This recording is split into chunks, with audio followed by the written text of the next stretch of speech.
Live with dignity, सम्मान पूर्वक जीवन जीने का अधिकार, सम्मान पूर्वक जीवन जीने का अधिकार। आर्टिकल 21 कहता है प्राण एवं दैहिक स्वतंत्रता का अधिकार, प्राण एवं दैहिक स्वतंत्रता का अधिकार।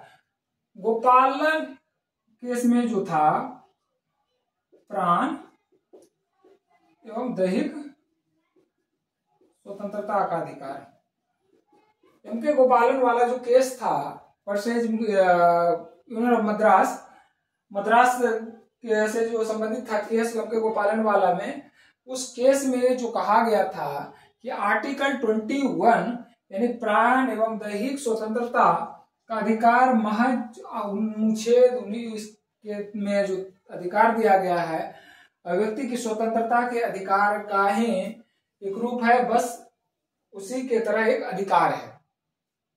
लेकिन जब 1978 में एक केस आया मेनका गांधी, बहुत इंपॉर्टेंट है, मेनका गांधी बनाम भारत संघ बाद, मेनका गांधी बनाम भारत संघ बाद। इस केस में क्या हुआ क्या था, 1975 में इमरजेंसी लगी। इमरजेंसी के बाद जो है मेनका गांधी ने पासपोर्ट अप्लाई किया, मेनका गांधी के द्वारा पासपोर्ट अप्लाई किया गया। क्या अप्लाई किया गया? पासपोर्ट बन के आ गया। लेकिन वहां जो है स्थानीय अधिकारी या स्थानीय जो प्राधिकारी के द्वारा जो है लोकल अथॉरिटी के द्वारा इनका पासपोर्ट को जब्त कर लिया, इनके पासपोर्ट को जब्त कर लिया गया। जब इनके पासपोर्ट को जब्त कर लिया गया तो इन्होंने जो है आर्टिकल 32 के माध्यम से जो है सर्वोच्च न्यायालय में एक याचिका दायर किया गया। याचिका में कहा गया कि जो है हमारा आर्टिकल 21 का हनन हुआ है और इस पर जो हमें न्याय चाहिए, इस पे आर्टिकल 21 का हनन हुआ है, हमें क्या चाहिए? न्याय चाहिए। बिल्कुल बहुत इंपॉर्टेंट है कि जब कोई भी केस सर्वोच्च न्यायालय में जाता है तो पहले वह अधीनस्थ जो है न्यायालय में कोई केस जाता है, अधीनस्थ न्यायालय के बाद उच्च न्यायालय में केस आता है और उच्च न्यायालय के बाद सर्वोच्च न्यायालय में आता है। लेकिन मौलिक अधिकार के हनन के संबंध में यह जो है रिवेट दिया गया है कि अगर किसी व्यक्ति के मौलिक अधिकार का हनन हो रहा है, अगर किसी व्यक्ति के मौलिक अधिकार का हनन हो रहा है तो आर्टिकल 32 के माध्यम से सीधे सर्वोच्च न्यायालय में अपना याचिका दायर कर सकता है, अपना जो है याचिका दायर कर सकता है। इसके लिए उच्च न्यायालय की परमिशन या उच्च न्यायालय का जो जजमेंट है वो नहीं देखा जाएगा, सीधा जो है आप सर्वोच्च न्यायालय में जाकर के अपना पिटीशन दायर कर सकते हैं, याचिका दाखिल कर सकते हैं, याचिका दायर कर सकते हैं। वही केस हुआ कि आर्टिकल 32 के माध्यम से सर्वोच्च न्यायालय में मेनका गांधी के द्वारा जो है एक याचिका दायर किया गया जिसमें दावा किया गया उनका जो पासपोर्ट है वो जो जब्त कर लिया गया है आर्टिकल 21 के तहत, यह जो है हमारा मौलिक अधिकार का हनन हुआ है, विदेश जाने का अधिकार हमें अपने प्राण एवं दैहिक स्वतंत्रता के अधिकार में निहित है या नहीं, ये जो है हमें बतलाया जाए। कोर्ट के द्वारा माननीय सर्वोच्च न्यायालय के द्वारा जो है 7 जजों का बेंच का गठन किया गया। 7 जजों का बेंच, 7 जज था, 7 जजों के बेंच का गठन किया गया। 1978 में इसका जजमेंट आया, 1978 में जजमेंट आया और जजमेंट में जो है इनको न्याय दिया गया और जो है इसी में जो है इस judgement important Maneka Gandhi versus union of India का जजमेंट इसलिए महत्वपूर्ण है कि आर्टिकल 21 का जो व्यापक व्याख्या किया गया है, आर्टिकल 21 का व्यापक व्याख्या किया गया है। आर्टिकल 21 का व्यापक व्याख्या का मतलब है कि जो है प्राण, आर्टिकल 21 के में जो प्राण एवं दैहिक स्वतंत्रता का अधिकार दिया गया है, महज एक जो है अधिकार अनुच्छेद 19 के तहत जो अधिकार है, उसके अधिकार के तहत जो है अधिकार नहीं रह करके इसमें व्यापक रूप से व्याख्या किया गया। जैसे अब ये जो है प्राण एवं दैहिक स्वतंत्रता, उसमें जो था इस केस के पहले आर्टिकल 21 यानी प्राण एवं दैहिक स्वतंत्रता का जो अधिकार था, उसमें कहा गया था कि आपका जो ये अधिकार है, जब तक कि आपके प्राण या आपके जीवन पर कोई आघात न हो तो यह अधिकार का उल्लंघन नहीं माना जाएगा। लेकिन क्या हुआ, 1978 में जब इसकी व्यापक व्याख्या किया गया तो माननीय सर्वोच्च न्यायालय के द्वारा कहा गया, उनके बेंच के द्वारा, यह जो है मौलिक अधिकार जो है प्राण एवं दैहिक स्वतंत्रता का जो अधिकार है, यह सिर्फ आपके प्राणों पर आघात तक ही सीमित नहीं है। यह आपके प्राणों के आघात तक सीमित नहीं है। यह जो है आपको गरिमापूर्ण जीवन जीने का अधिकार प्रदान करता है।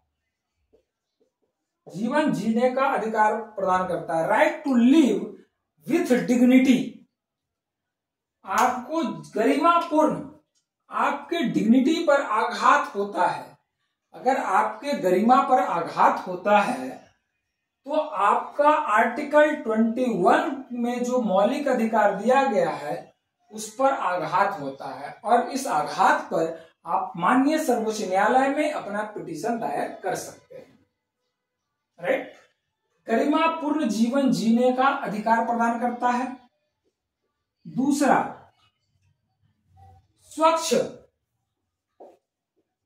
स्वच्छ वातावरण में जीवन का अधिकार या रहने का अधिकार। स्वच्छ वातावरण में रहने का अधिकार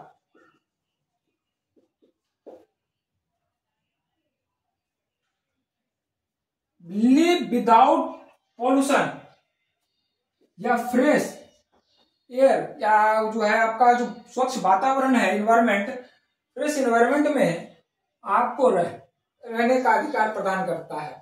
इससे जो रिलेटेड केस है एमसी मेहता केस वाद, एमसी मेहता वाद 1989। इस केस में, एमसी मेहता केस में जो है दावा किया गया कि दिल्ली एरिया में जो है प्रदूषण है फैक्ट्रियों के कारण, चालक जो वाहन है, वाहन के कारण। फलतः क्या है, मोटर व्हीकल एक्ट को पूरी तरह से लागू कर दिया गया। इस केस के बाद मोटर व्हीकल एक्ट को लागू कर दिया गया। मोटर वाहन अधिनियम को लागू किया गया। मोटर वाहन अधिनियम को लागू किया गया। इस एक्ट के तहत, और मोटर का जो 15 साल का एज है, गाड़ियों को, चाहे कार हो, ट्रक हो, या आपका जो अन्य वाहन है, बाइक हो, तो उसका उम्र कितना निर्धारित कर दिया गया, 15 साल। इसी केस में, एमसी मेहता केस में जो है दिल्ली को पूरी तरह से खाली करा दिया गया फैक्ट्रियों से। दिल्ली को फैक्ट्रियों से खाली करा दिया गया और फैक्ट्री को जो है दिल्ली के बाहर स्थापित कर दिया गया। ठीक है। तीसरा जो आता है आपको उचित चिकित्सा का अधिकार। उचित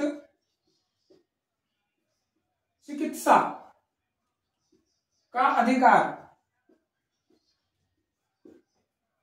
अगर आप एक्सीडेंटल है या आपका दुर्घटना हो जाता है और आप किसी भी अस्पताल में जाकर के आप अपना इलाज कराना चाहते हैं तो आप उसमें इलाज करा सकते हैं। अगर किसी डॉक्टर के द्वारा, किसी अस्पताल के द्वारा मना किया जाता है या जो है चिकित्सा करने से या इलाज करने से मना किया जाता है तो सीधे आर्टिकल 32 का उल्लंघन है और आर्टिकल 21 का उल्लंघन है। और इस आर्टिकल 32 के माध्यम से आप सर्वोच्च न्यायालय में पिटीशन दायर कर सकते हैं, क्योंकि आपका जो है आर्टिकल 21 का हनन हो रहा है।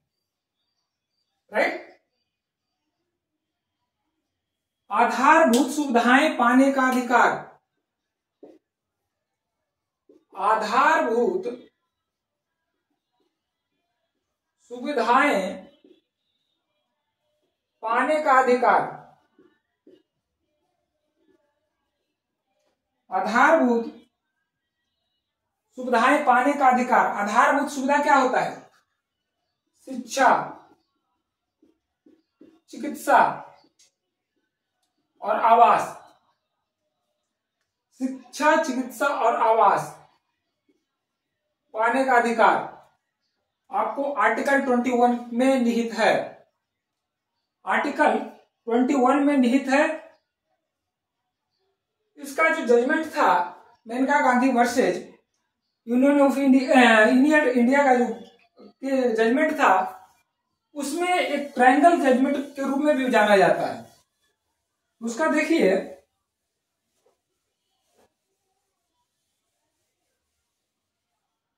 उसमें क्या था? आर्टिकल 14, आर्टिकल 19 और आर्टिकल 21 सभी को एक दूसरे का पूरक माना गया। ये तीनों अनुच्छेदों को एक दूसरे का पूरक माना गया। समानता का अधिकार, राइट टू इक्वलिटी, समानता का अधिकार, राइट टू इक्वलिटी। अभिव्यक्ति की स्वतंत्रता का अधिकार, अनुच्छेद 19। अभिव्यक्ति की स्वतंत्रता का अधिकार, अभिव्यक्ति की स्वतंत्रता का अधिकार। Article 21, right to life, right to life and personal liberty. प्राण एवं दैहिक, प्राण एवं दैहिक स्वतंत्रता का अधिकार। समानता का अधिकार, जाति, धर्म या लिंग के आधार पर विभेद को निषेध। ठीक है, विभेद को निषेध। अब जब इस पर अगर निषेध ना किया जाएगा तो किसी भी व्यक्ति के अभिव्यक्ति की आजादी नहीं मिल पाएगी, राइट टू एक्सप्रेशन नहीं मिल पाएगा। और जब राइट टू एक्सप्रेशन नहीं मिल पाएगा तो प्राण एवं दैहिक स्वतंत्रता अपूर्ण रहेगा। प्राण एवं दैहिक स्वतंत्रता जो है अपूर्ण रहेगा। प्राण एवं दैहिक स्वतंत्रता जो है पूरी तरह से नहीं मिल पाएगा। प्राण एवं दैहिक स्वतंत्रता का तात्पर्य जो है तभी मिल पाएगा जब समानता का अधिकार साथ में व्यक्ति की स्वतंत्रता का अधिकार मिले। राइट टू क्या होता है? Expression, right to expression. यानी एक्सप्रेशन जब आप कैसे लिख के बोल के कर सकते हैं ना, तो उसी तरह से जब आपका प्राण एवं दैहिक स्वतंत्रता मिल रहा है तो आप उसको लिख करके बोल करके आप उसको जता सकते हैं कि अपना जो राइट टू इक्वलिटी का बात है तो आपको किसी तरह से विभेद ना किया जाए, तभी आपको जो है प्राण एवं दैहिक स्वतंत्रता मिलता है। डायसी के अनुसार क्या गया है कि अगर कानून की सर्वोच्चता हो, अगर कानून की सर्वोच्चता हो और कानून की सर्वोच्चता में किसी भी व्यक्ति को तब तक दंडित नहीं किया जा सकता है जहां कानून की सर्वोच्चता हो। डायसी कहता है जहां कानून की सर्वोच्चता हो वहां किसी भी व्यक्ति को तब तक दंडित नहीं किया जा सकता है जब तक विधि द्वारा स्थापित प्रक्रिया के द्वारा यह साबित न हो जाए कि वह जो है अपराध विधि द्वारा स्थापित प्रक्रिया के अंतर्गत किया गया है। यानी जो है कानून की सर्वोच्चता में ये सीधा रूप से माना जाए कि निर्दोष व्यक्ति को तब तक दंडित नहीं किया जा सकता या किसी व्यक्ति को तब तक दंडित ना किया जाए जब तक कि न्यायालय के द्वारा पूर्णतः जांच के बाद जो है ये साबित न हो जाए यह जो अपराध किया गया है व्यक्ति को कानून के अंतर्गत यानी कानून के अंतर्गत यह जो है अपराध है, तब तक दंडित नहीं किया जा सकता है। ये क्या कहता है? डायसी करता है। यहां आता है ड्यू प्रोसेस लॉ और एस्टेब्लिश बाय लॉ। विधि द्वारा स्थापित प्रक्रिया और विधि द्वारा उचित प्रक्रिया। विधि द्वारा एक होता है एस्टेब्लिश्ड बाय लॉ, विधि द्वारा स्थापित प्रक्रिया, विधि द्वारा उचित प्रक्रिया या उचित विधि प्रक्रिया, उचित विधि प्रक्रिया, विधि द्वारा स्थापित प्रक्रिया और विधि द्वारा उचित प्रक्रिया में जो है खास डिफरेंस है कि इसमें व्यक्ति को महत्व दिया गया है कि उचित प्रक्रिया के बिना किसी भी व्यक्ति को दंडित नहीं किया जा सकता है। ठीक है, आगे चलते हैं। इसका जो है आर्टिकल 21 का जो व्याख्या है right to life and personal liberties में live with dignity, right to live with dignity खास करके इसी पे है। आजकल का डिग्निटी जो है कहीं भी जाएं, आप किसी भी कार्यालय चले जाएं, कहीं भी आप चले जाएं, किसी आप अन्य क्षेत्र में चले जाएं, तो सबसे बड़ा आघात जो होता है वर्तमान समय में डिग्निटी पे होता है। तो ये कहा गया कि what is right to life, what is the right to life with dignity, जो है जीवन जो डिग्निटी सम्मान पूर्वक जीवन जीने का अधिकार क्या मौलिक अधिकार है या क्या है? सम्मान पूर्वक जीवन जीने का अधिकार क्या है?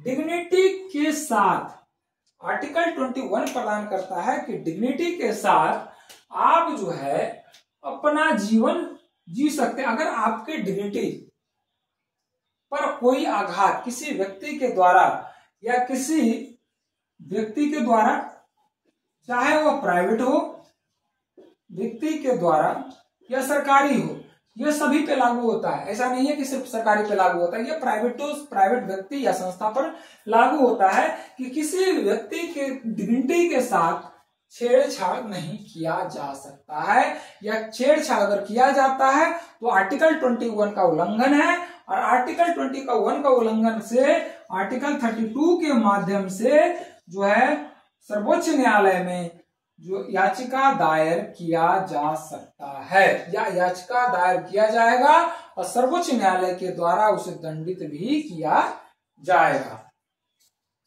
तो right to live with dignity is fundamental right.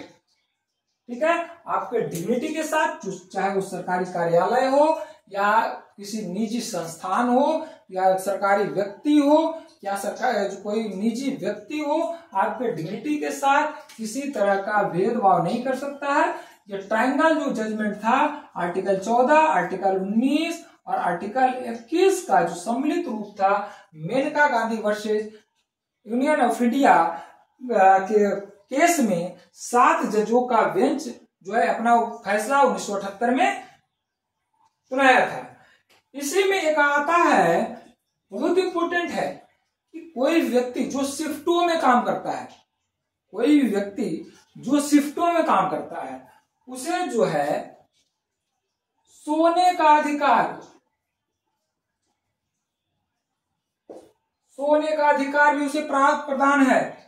वह जो है उसे सोने का अधिकार भी है। ये जो राइट है, ये राइट संविधान के द्वारा दिया गया है।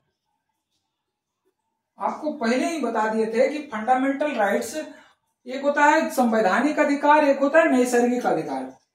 संवैधानिक अधिकार, संवैधानिक अधिकार और दूसरा होता है नैसर्गिक अधिकार। अगर बात करें नैसर्गिक अधिकार, संवैधान, ये दोनों में समझ लीजिए। संवैधानिक अधिकार जो होता है, जो संविधान के द्वारा व्यक्ति को प्रदान किया जाता है। संवैधानिक अधिकार होता है जो संविधान के द्वारा व्यक्ति को प्रदान किया जाता है। नैसर्गिक अधिकार होता है जो प्रकृति द्वारा व्यक्ति को प्रदान किया जाता है। प्रकृति के द्वारा वो अपने आप अधिकार प्रदान हो जाता है। जैसे खाना खाने का अधिकार कोई संविधान नहीं देगा आपको। वॉशरूम जाने का अधिकार, टॉयलेट जाने का अधिकार, ये नैसर्गिक अधिकार है।